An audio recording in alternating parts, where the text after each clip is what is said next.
Vale, vamos a comenzar con este curso de bases de datos, no sin antes realizar una introducción de cómo va a ser este curso. En este curso vamos a entender los conceptos, los vamos a aplicar, vamos a practicar, entendiendo los fundamentos de la base de datos para que los puedas llevar a la vida real. Vamos a hacer ejemplos, vamos a hacer ejercicios y con este conocimiento puedas aumentar tu empleabilidad, además de tener en cuenta un tema que se requiere en cada empresa tecnológica, que es la base de datos, y que es un skill, por supuesto, fundamental y determinante para un desarrollador. Ok, la primera pregunta es la siguiente. ¿Qué es una base de datos? Bueno, una base de datos es un sitio donde se almacena información, donde se almacenan datos. ¿Qué tipo de datos? Nombres, fechas, precios. De hecho, se puede almacenar una increíble cantidad de datos y diferentes tipos de datos que vamos a ver en los próximos videos a modo de ejemplo. Ok, otra pregunta que se suele realizar es la siguiente. ¿Cuál es la diferencia entre un Excel, archivos de Excel, tablas de Excel, con una base de datos? ¿Qué sucede? De hecho, mucha gente piensa que Excel es una base de datos y no se equivocan, efectivamente lo es. Ahora bien, es una base de datos con la cual no nos permite tener o realizar o mantener un sistema complejo. ¿A qué nos referimos? Por ejemplo, tenemos una tabla de Excel. ¿Qué sucede cuando tenemos una gran cantidad de volumen de datos? ¿Qué sucede? Que tenemos 1 millón de datos en archivos de Excel que además están conectados con otra tabla de Excel. Hablamos de millones. Vuelve difícil de gestionar. Por lo tanto, esa es como una primera señal de que Excel en ese momento, y a pesar de que muchas empresas, negocios llevan su contaduría, sus estadísticas con Excel, esa es una señal de que quizás requieran un sistema mucho más avanzado. También está algo que se llama la integridad de los datos, es decir, si los datos están correctos, si no están repetidos. Y eso suele causar errores en el trabajo que se está realizando. Eso suele ser otra señal de que efectivamente se están ocasionando errores. También otro punto importante es cómo protegemos estos datos. ¿Qué pasa si la empresa, el negocio que tiene sus datos en Excel, tiene problemas de seguridad? ¿Cómo protegen esos datos? Resulta que para proteger archivos de Excel, bueno, los podemos tener online.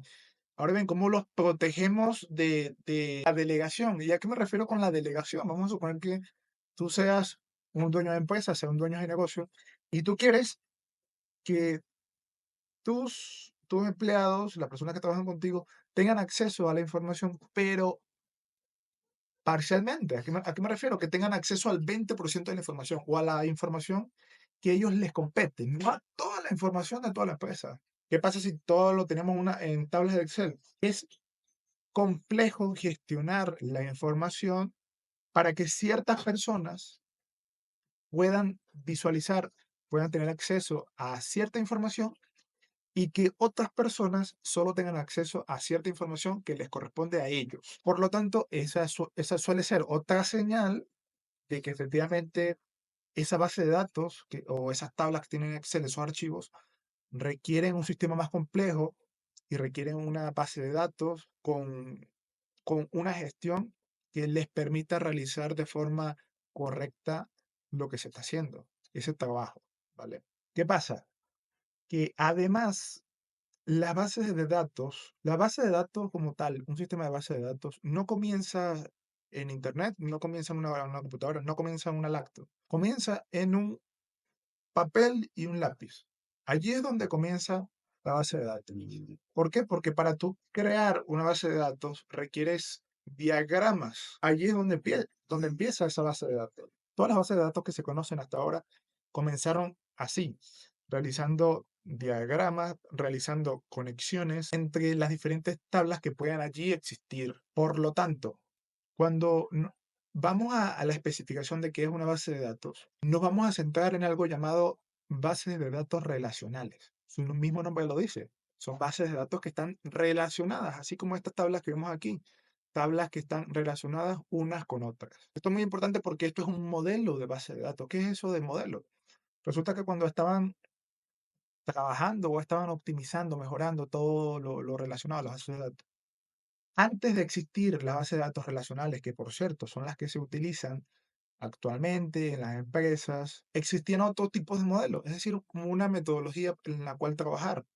Habían unas bases de datos llamadas, o mejor dicho, modelos de bases de datos llamadas jerárquicas. También existían unas llamadas de redes. Sin embargo, estas presentaban problemas a la hora de su gestión. Y por lo tanto, cuando surgió la base de datos relacionales, nos permitieron esquematizar, organizar mucho mejor todo lo que tiene que ver con las bases de datos. Otra pregunta que suele surgir aquí. Muchas personas en este momento, en la actualidad, trabajan con otro modelo de base de datos llamado bases de datos no relacionales, es decir, que no están relacionadas. ¿Qué sucede? La mayoría de los sistemas en la actualidad trabajan con bases de datos relacionales y se utilizan en sistemas complejos y su veracidad, su funcionamiento correcto no ha dejado de existir. La gente no ha dejado de utilizarlo. ¿Por qué? Porque funciona. Efectivamente, hay muchas personas que utilizan otro modelo llamado base de datos no relacionales, como te comentaba. Sin embargo, en el momento en que tú tengas el conocimiento de todo lo que tiene que ver las bases de datos relacionales, debes tener la posición, deberías tener la jerarquía como profesional de poder abordar otro modelo de base de datos llamado, vamos a poner en este ejemplo, base de datos no relacionales y poder abordarlo gracias a que a que tú conoces al 100%, gracias a que tú manejas al 100% todo lo que tiene que ver con bases de datos relacionales.